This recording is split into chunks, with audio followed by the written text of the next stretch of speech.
So it's 2 o'clock. People are still joining, but I think we could just get started with a few announcements so we don't get late for our session.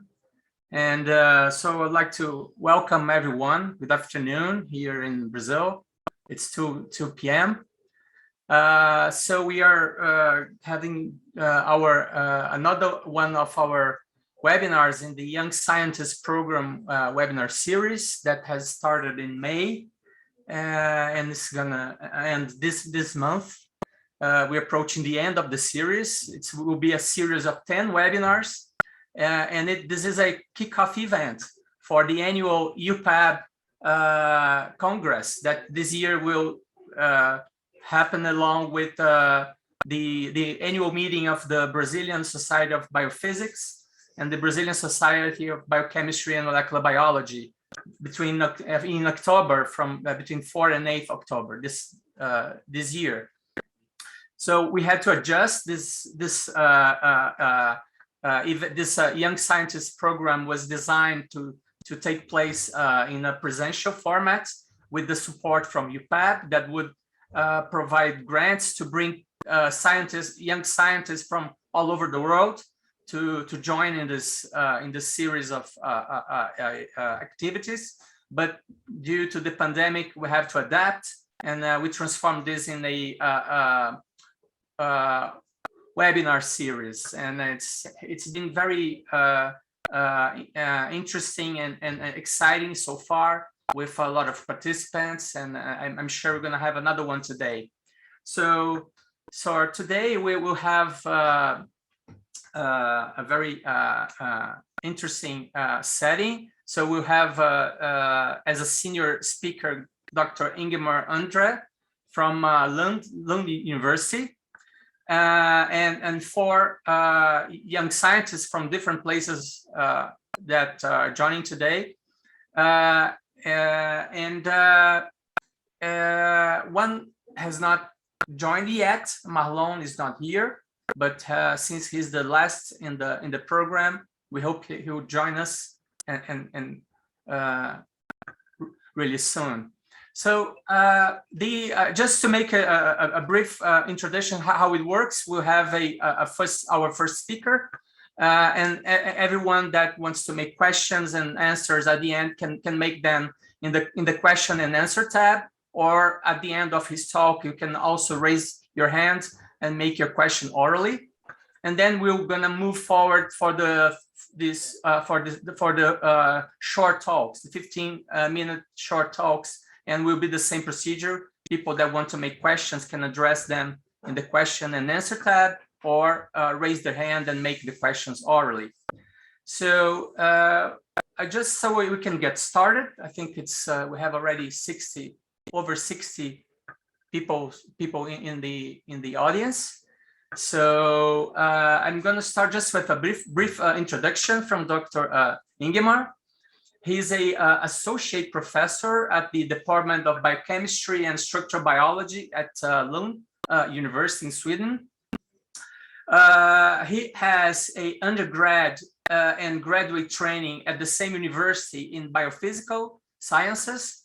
And after that, he moved for a postdoc with Dave Baker at Washington University.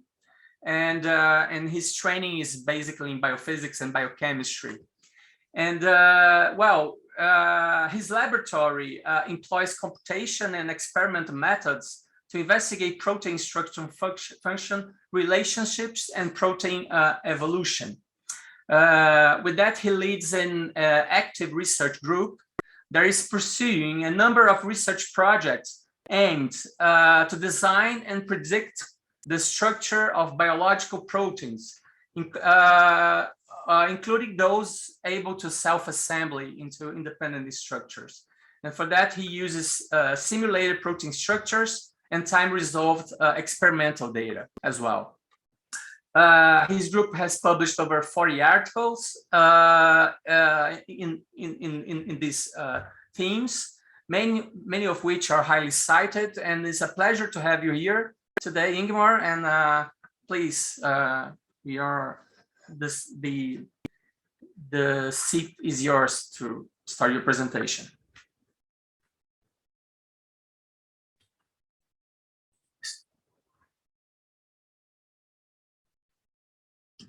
Thanks a lot for that, Eduardo. That nice introduction. And if I'm successful, I will be able to get my slides on here. Yes, hopefully. It's fine. Yeah, good. Excellent. Yeah, it's a pleasure to be invited to participate in this series. And I'm really looking forward to hearing the other participants later on. So as you mentioned, I'm working with lots of the times with studies of self-assembling proteins.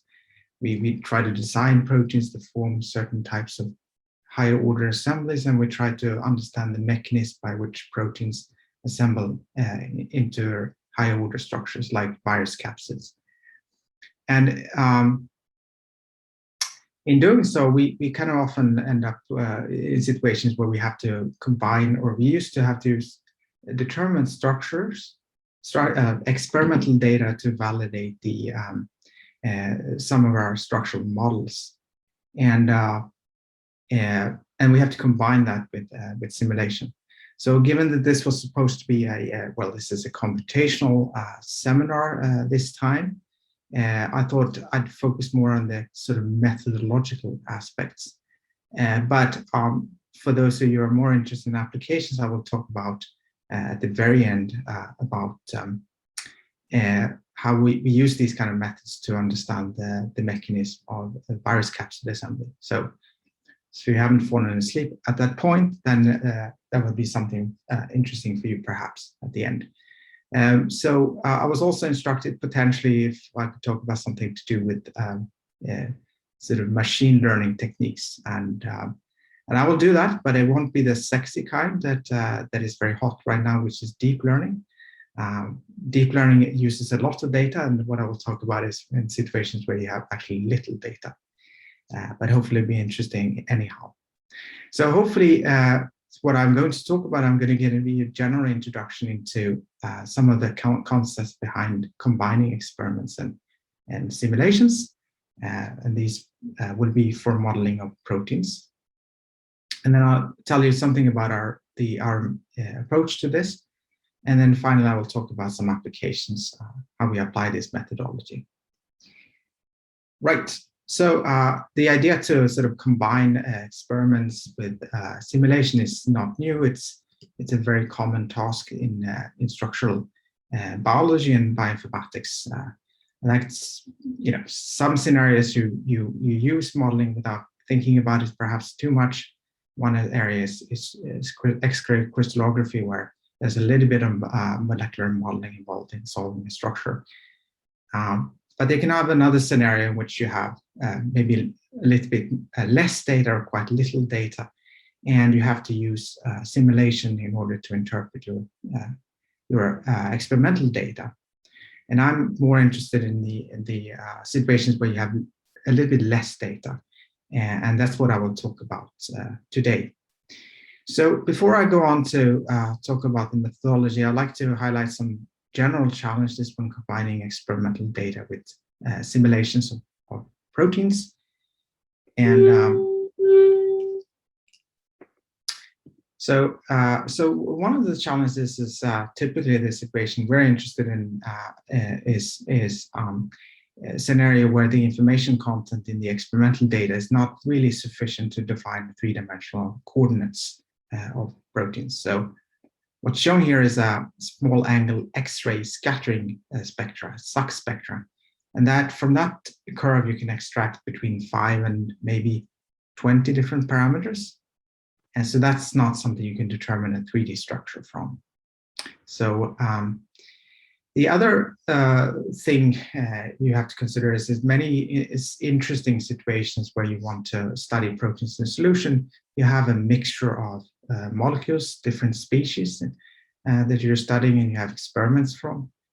Or it might be the situation when you have a protein that has some sort of flexibility that might have different conformations. And then you have ensemble data, and you have ensemble average data. And then you have to consider that when you're analyzing, you're doing your data analysis. So if you have ensemble average data,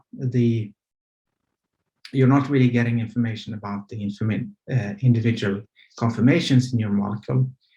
You're getting ensemble average data.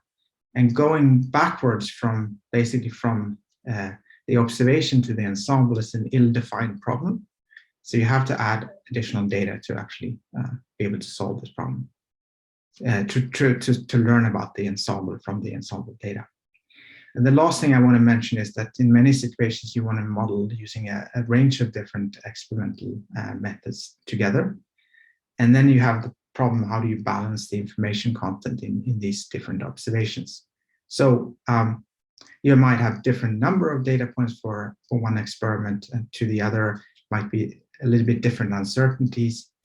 And also you have to balance this with the information stored in, say, energy functions when you're doing the simulation.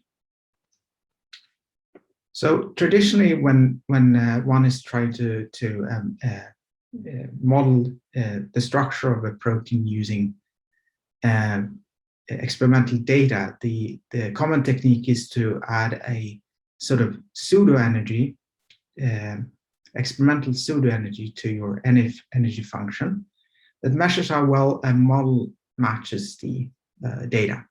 So if it matches perfectly, this term will be 0.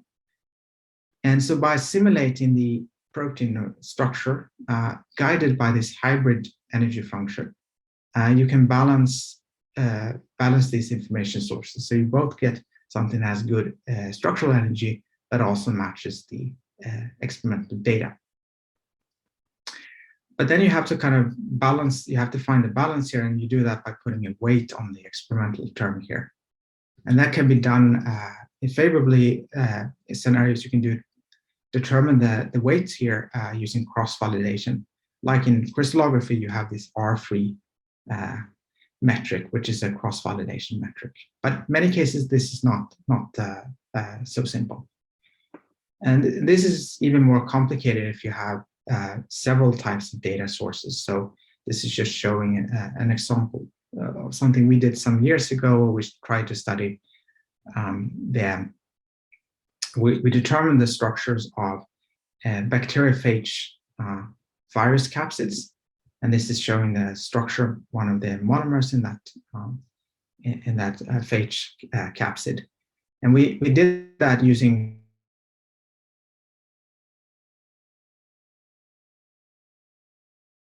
data. And so these are two models, and if you look at how well they fit the different experimental data, we have 3 types of data.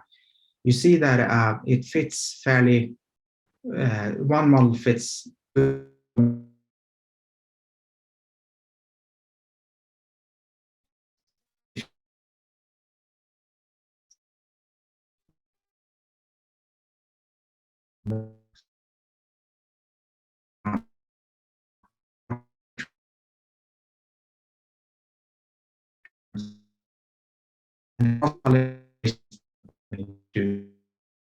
Ingemar, sorry, but you have been, we had a kind of a break here. We didn't hear.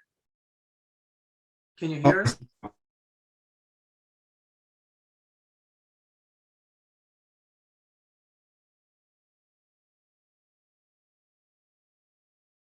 It's frozen.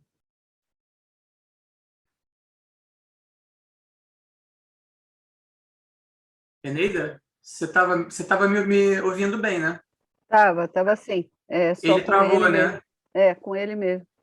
Eu não sei se caiu a ligação dele. Acho que ele voltou. Hi. Ele tá mudo. Hi, Ingemar. Yeah, you're mute. Yeah, sorry about that. I don't. No problem.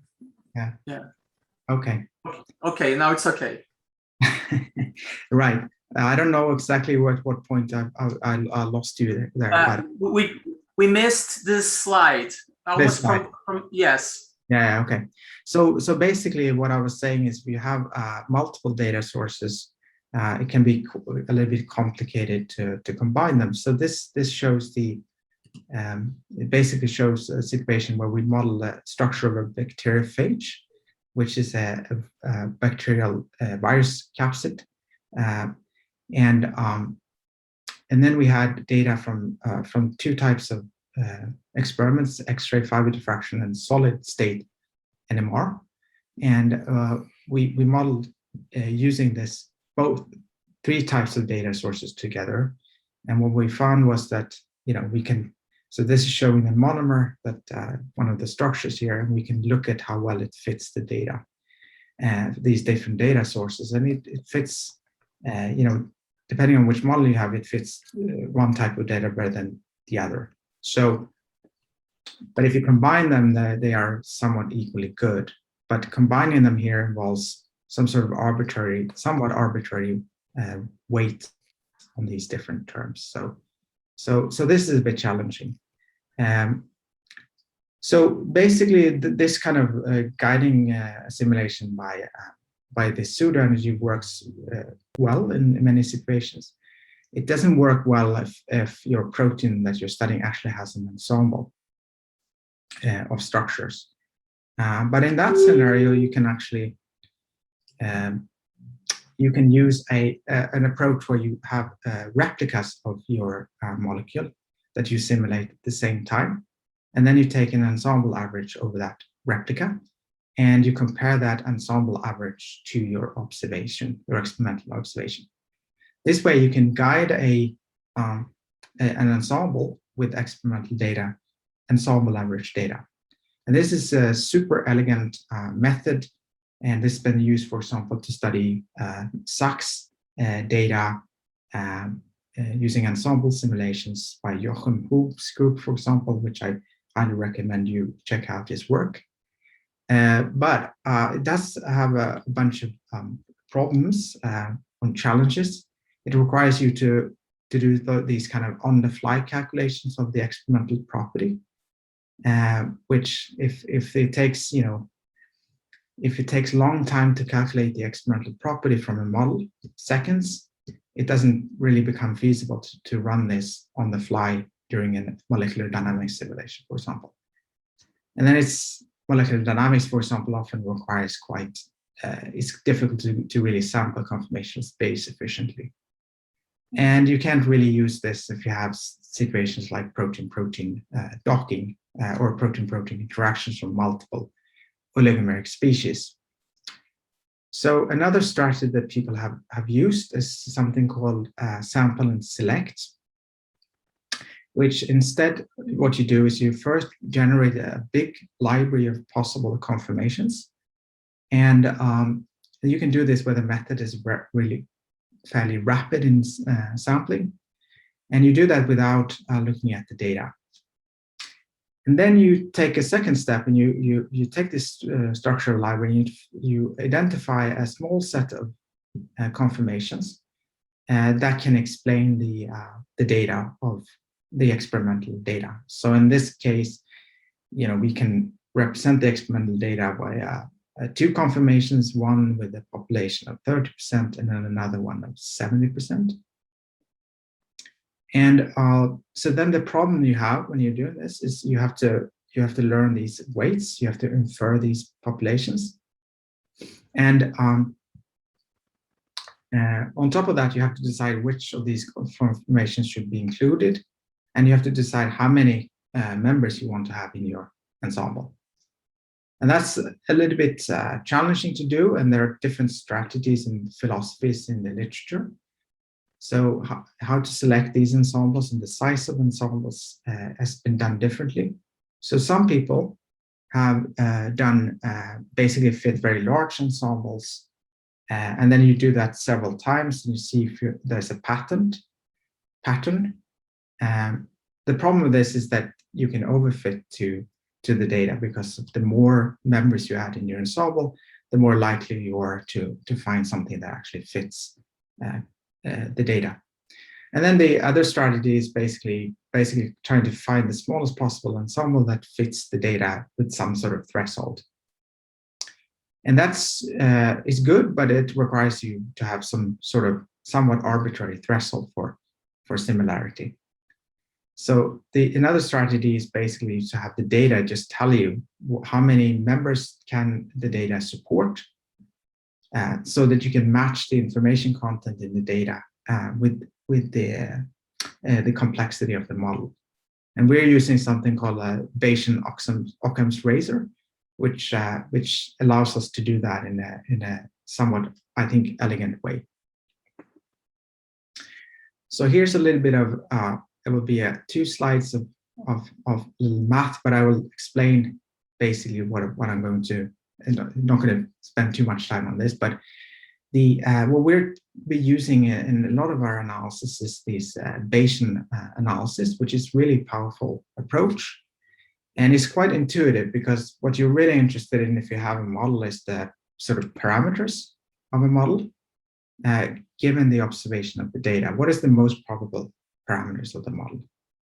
And so in this case, for example, we have this probability of a certain population weight, and this probability distribution is called the posterior probability distribution. And that's a product between something called the likelihood, which tells you how well the parameters explain the data we have observed, times the prior probability, which captures our expectations on the parameters before we have seen data. So this approach really has a number of benefits. So it reduces overfitting. You can completely avoid it in some scenarios. You can do inference with multiple experimental data sources, because these turn out to are converted into probabilities, which you can multiply together. We get these kind of uncertainties of parameters through these probability distributions, and you can do a little bit of more rigorous model selection. And I don't want to dive too much into the actual technical details of this. Just so it's not fully abstract, I'm going to just have this slide to tell you what these models might look like. This is kind of a standard model. You have some experimental data, data points here, that we're comparing to an ensemble average calculated data from your selected ensemble. And we assume that data is normally distributed. And then we have, for this prior distribution, we use something called a Dirichlet distribution, which is a distribution where all the parameters sum up to 1, which is good for populations. And then it has one parameter here, which you can set in a number of ways. For example, you can set this based on the structural energy of different conformations in your ensemble. The other thing you can do with this kind of Bayesian methodology is really to do quite intuitive model selection. So let's say you have 2 possible ensembles, one with 3 members and one with 4 members, and you have to decide which one to pick. Then Bayes rules tells you this probability is essentially the product between this thing called model evidence and the prior probability of a model. And if you assume all models are somewhat equally likely before you've seen the data, then this probability of a model is essentially equal to this model evidence term. And this is a multidimensional integral. It's super hard to solve. But it turns out if you do an approximate Bayesian inference method, then you actually get this for free somewhat. So we're using something called variational Bayes to do model selection. I do want to just highlight that we're to do these kind of calculations. You can't really solve these things with analytical methods, so you have to use sampling. And there's some really fantastic open source software for Bayesian statistics that we have used. We've used STAN, a program called STAN, and it's really easy to get going with STAN and do quite sophisticated data analysis. So if you're interested, I would recommend you go and download this It has a number of interfaces, and it's very fun to play with. Yeah, so for the rest of the talk, I will mostly talk about data from scattering, small angle X-ray scattering, where you have X-rays hitting a sample, and you have this intensity profile here, a spectra that depends on the distances between atoms within these molecules. So you can learn about the structure of this in a low resolution manner. And if we have a mixture of molecules, we expect that we can model this in most scenarios as a population weighted average of the scattering of these things that are in the solution here. So what we're trying to do when we're doing this kind of inference stuff is basically learn the parameters of the model, is to learn these population weights, but we also have to determine which of the members are actually in here. So that's the model selection part. Okay, so now I'm going to show you some actual analysis we can use this to look at. And what we've used this for first was to look at proteins that have two domains, and it has this flexible linker in between. And we're interested in studying these in solution to determine what types of conformation does this proteins have in solution, using small angular X-ray scattering data and nuclear magnetic resonance data. So we're using this kind of sample and select approach, where we first generate a very large ensemble of possible conformations that are stereochemically and energetically feasible. Then we calculate the experimental properties from all of these, from this structural library, all the models there. And then we combine it with experimental data. We do this model selection to determine which conformations are sufficient to explain the data using this approximate Bayesian method that I briefly talked about. And then we do this full analysis here to get the probabilities more accurately.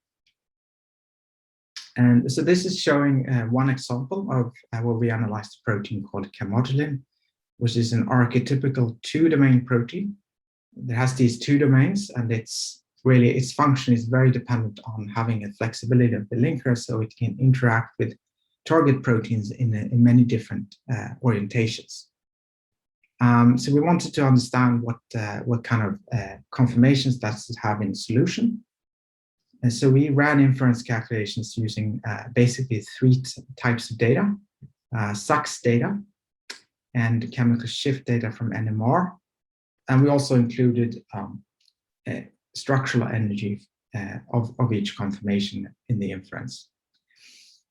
So this shows you the ensembles we're getting from these types of analysis. This shows you the posterior probability distribution over these population weight parameters. And this shows you the fit to data. And blue, there's the fitted line, and then you have the data in black here. So it fits really well, independent of which type of data we use. And so the thing we can learn from this is basically that camodulin in solution has essentially two dominant conformations, which we can distinguish from the data. We also learned that, you know, when you're adding the chemical shift data to SAXS data, you get the same kind of solutions that look very similar, these types of ensembles, suggesting that both these solution techniques report on the same conformations. So the number of ensemble members here is between 3 and 4, which is very small. And the reason why we don't get a bigger ensembles is because the information content in the data is actually quite little. So we should think about these as sort of dominant conformations that can explain the experimental variables. But there's something a little bit unsatisfying with using discrete conformations to describe the conformational flexibility of proteins. And all the techniques I've talked about so far uses this approximation. So is there a better way to do this in which we don't have to make this approximation, while still don't adding a lot of variables that we have to overfit to data, and using the sample select method, which is very good to use because it allows us to rapidly run these calculations. And the way we kind of approach this problem is describing the interdomain orientation as distributions over angles. So basically, if you have these two-domain proteins, you can describe this position of the second domain relative to the first one as an angle, which you can project onto a sphere. And then once you've done that, you can have distributions over the sphere, probability distributions over the sphere.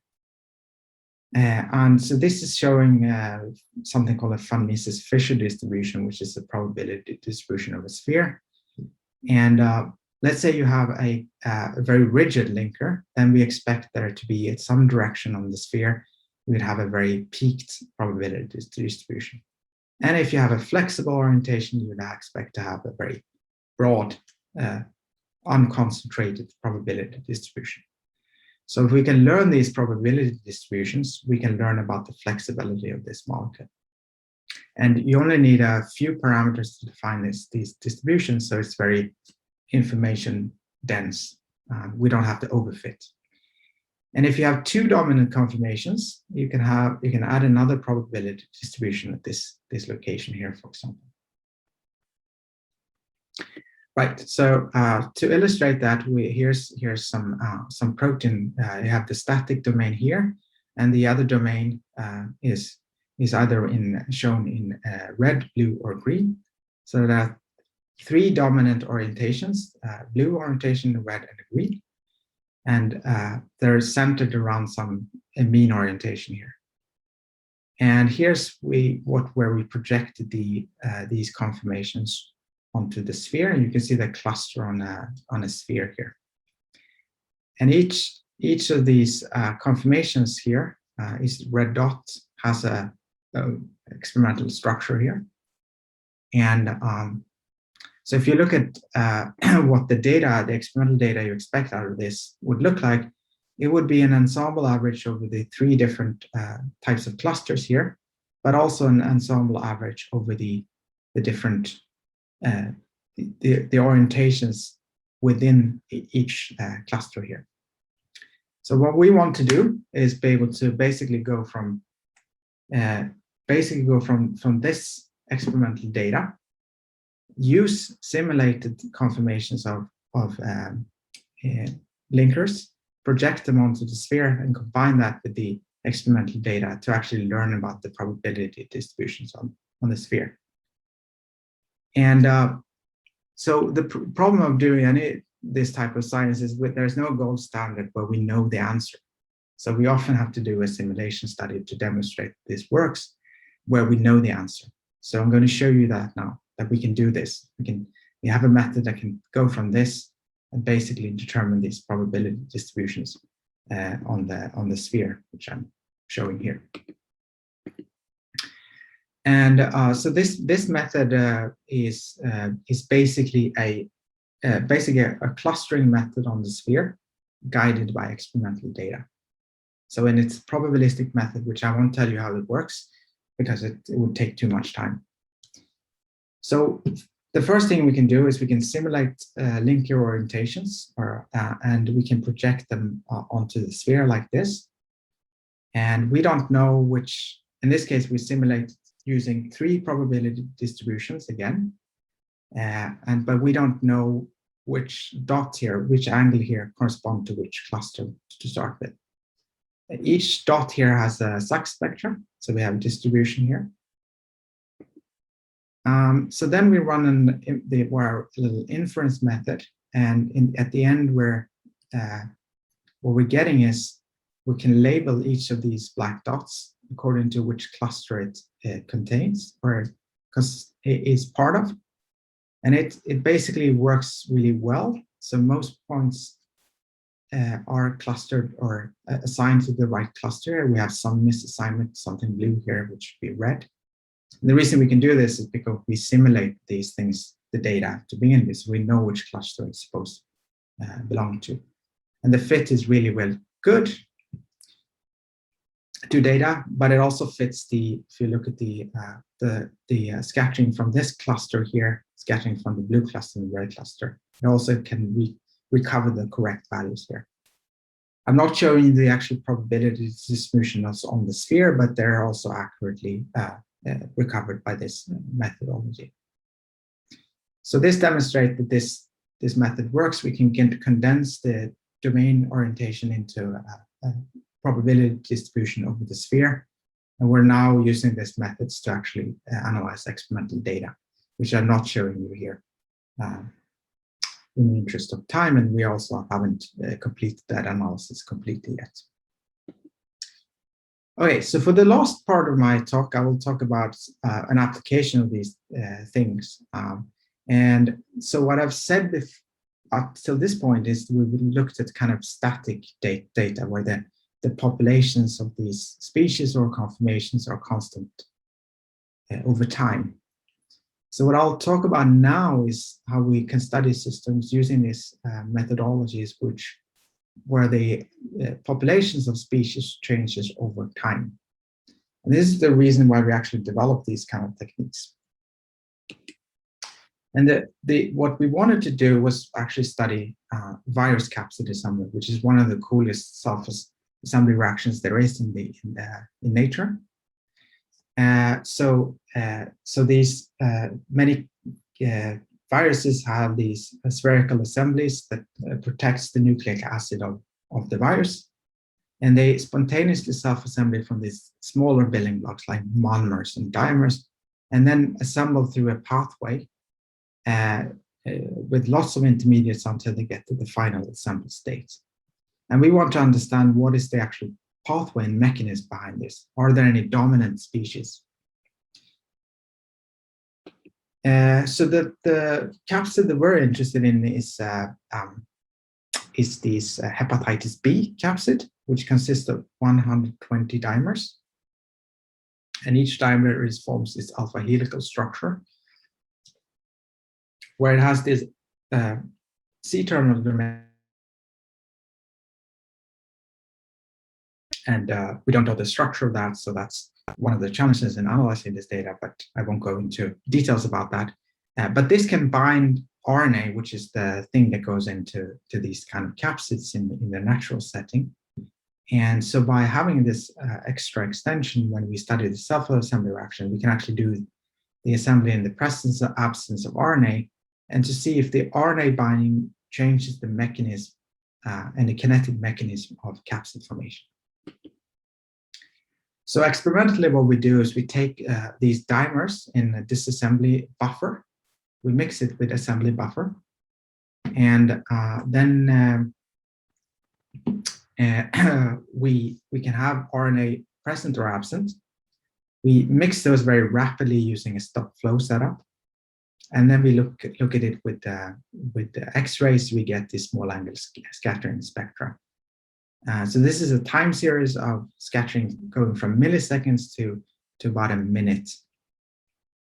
And so this is quite noisy data, but we would like to be able to take this data series and actually get a model of what the structure, the pathway is, the structural pathway going from dimers essentially to fully formed capsids. So before we did that, we also developed a method for model and independent analysis, but we don't have to assume that we know anything about the structure. And we're using something called a multivariate curve resolution, which is a method in chemometrics and statistics for data analysis of this kind. So essentially, you can describe the signal as a product between a concentration profiles of species and their basis spectra. And this deconvolution allows you to determine how many components you have, basis components that can explain the data, and it also gives you a concentration profile.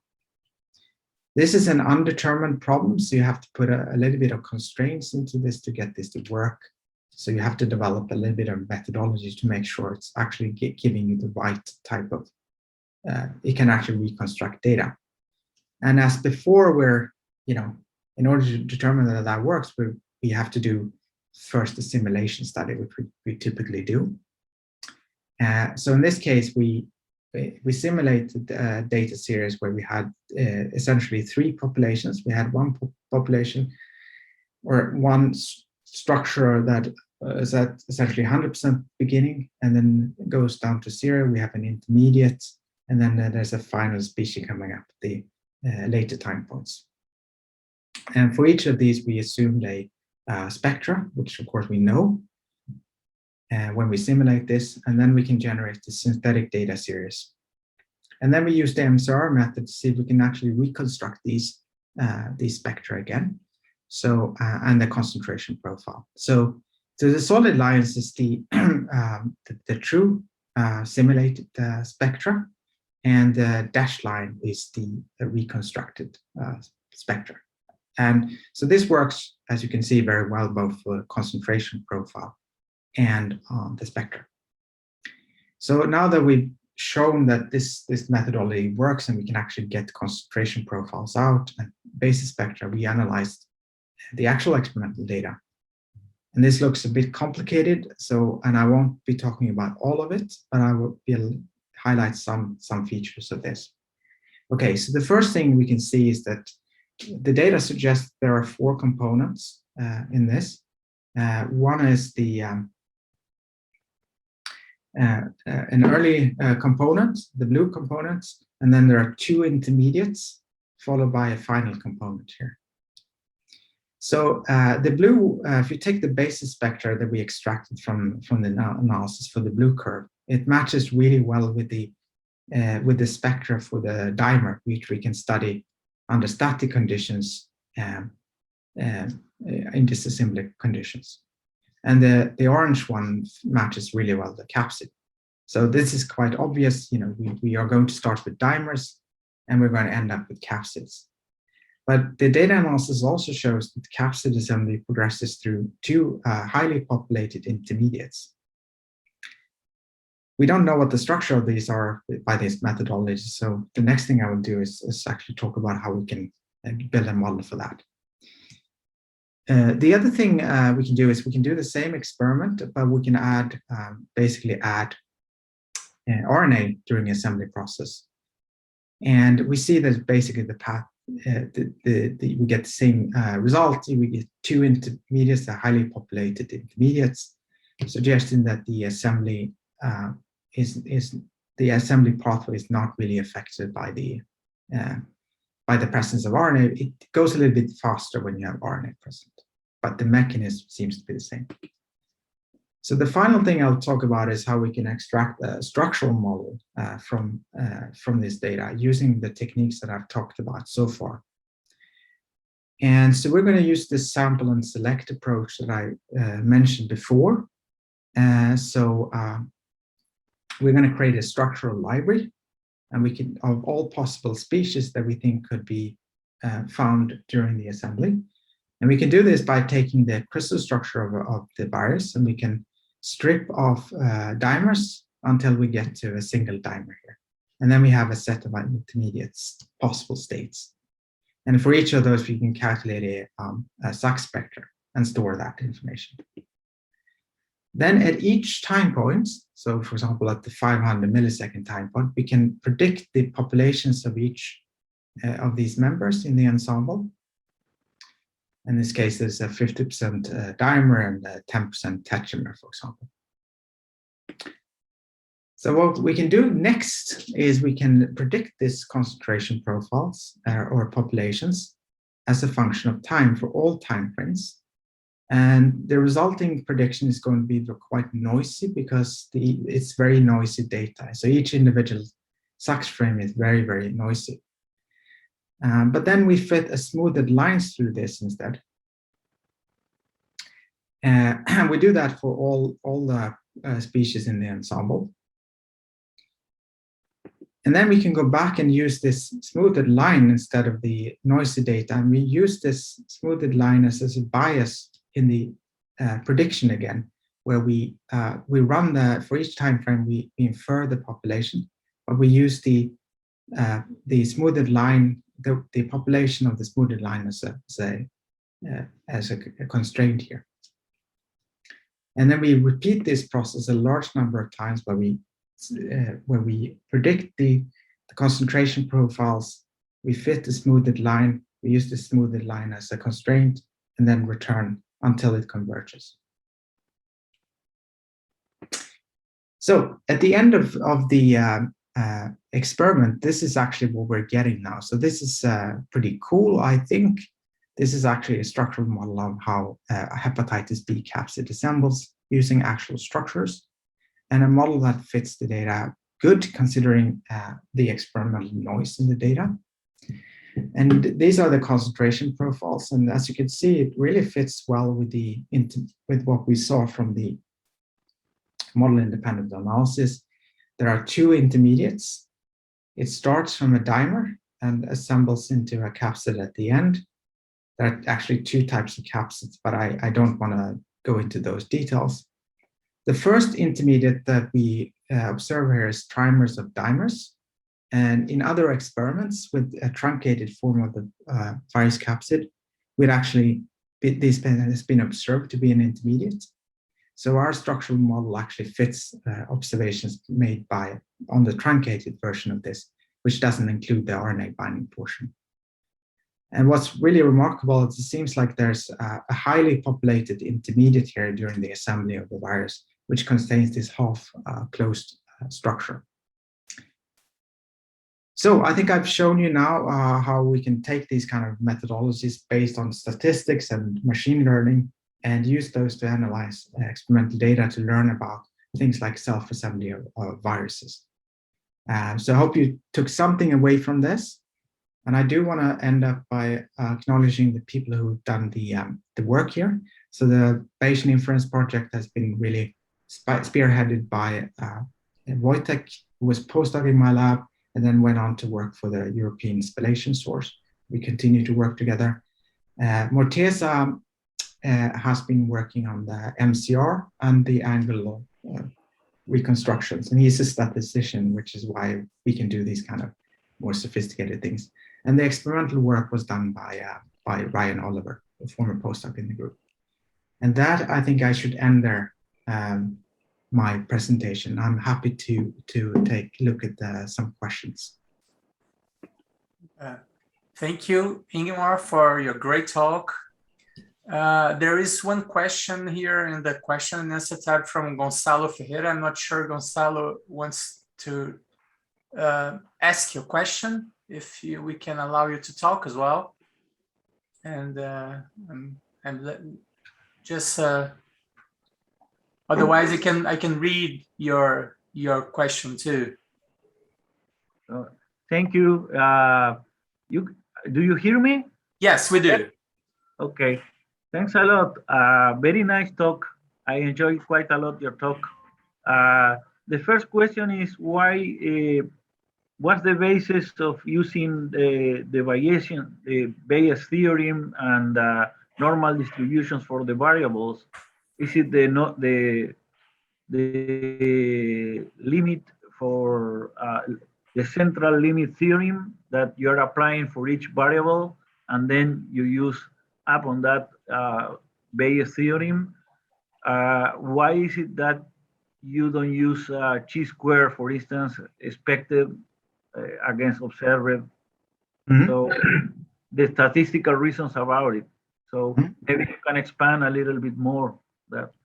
Yeah, so it turns out that if you're using a chi-square optimization, for example, and that's sorry for going back in the talk here, what you're really doing is you're optimizing the likelihood. That's what you're doing. So you don't have any prior on the parameters. So a chi-square optimization is basically just doing that.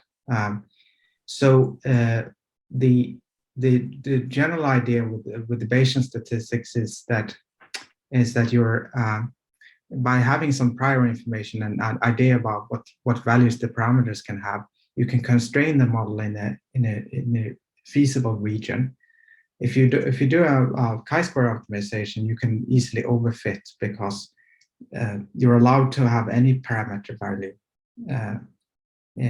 There's no constraint on that. So actually, if you have a prior that is essentially infinite, then it becomes a chi-square optimization. So it's like running Bayesian with infinitely values of parameters. And since we know that parameters are not, we have kind of reasonable expectations on them, it's quite reasonable to constrain them, and then you're getting a better inferences.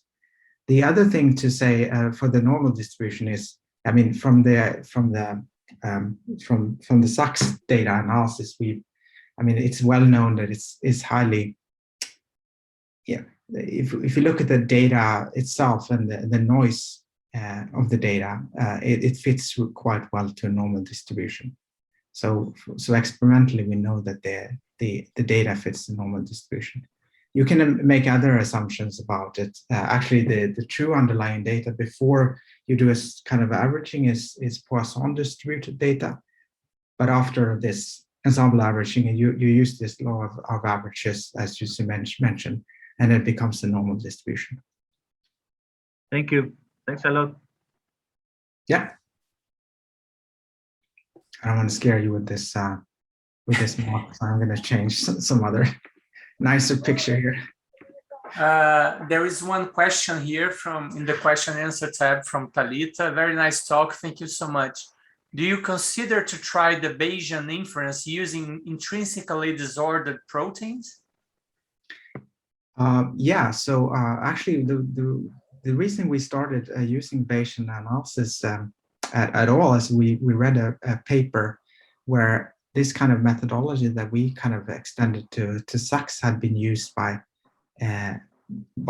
researchers, and I'm blanking on the name, but that actually simulated ensembles and then just do this kind of model selection type of idea, and then this Bayesian approach. So it has been used, and that model is quite good, but it's mostly been used on NMR data like dipolar couplings and NMR chemical shifts, etc. So people have done that.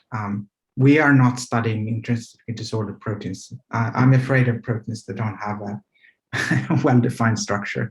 So I'm not sure I dare to venture into this, but it's certainly possible to use these approaches for that. I have a short question myself. If this method has been applied of a Bayesian inference coupled with a SAXS modeling, it has been applied to RNA structures. It's I mean, only not to proteins that bind to RNA, but to RNA molecules, to ribozymes or any kind of structured RNAs, or if you or others are applying this method to try to infer RNA structure as well.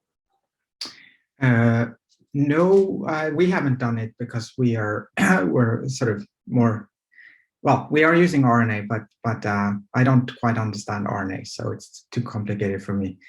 So I'm mostly focused on the protein part. This ensemble analysis has been used, not our technique itself, but I think others have done ensemble inference using SAXS, for example, with RNA, and then combining it with molecular simulation. I think some work has been done with molecular dynamics and ensemble inference. So that's certainly possible. RNA has a lot of interesting molecular motions and conformational flexibility. So it's quite nice to combine experiments and data to look at that using these techniques. Thank you. Are there more questions? I actually have a question myself, Leandro. Hi, Ingemar. Thank you very much for a very, very nice presentation. Just from the technical point of view, where did you make those measurements of time resolved small angle scattering? Why we did them? Where in which? Sorry. Yeah. Okay. Where? Yeah, we did them in Grenoble. Okay. Where they have in IDO2. Sorry, what? In IDO2, being line. Yeah, I think that's the one.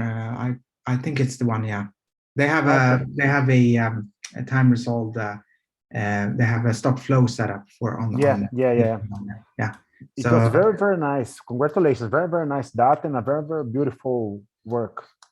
yeah, I mean, we were extremely happy when we saw the data because I thought it would be crap because no one had been able to use this protein before with this extra RNA binding portion. It had always been crashing out and so on. And so I was just amazed when we saw this data. So it was pretty cool. Very nice. Very nice. Thank you very much. Thank you. Yeah, thanks. Are there more questions? So if not, I'd like to thank you again, Ingemar, for a great presentation.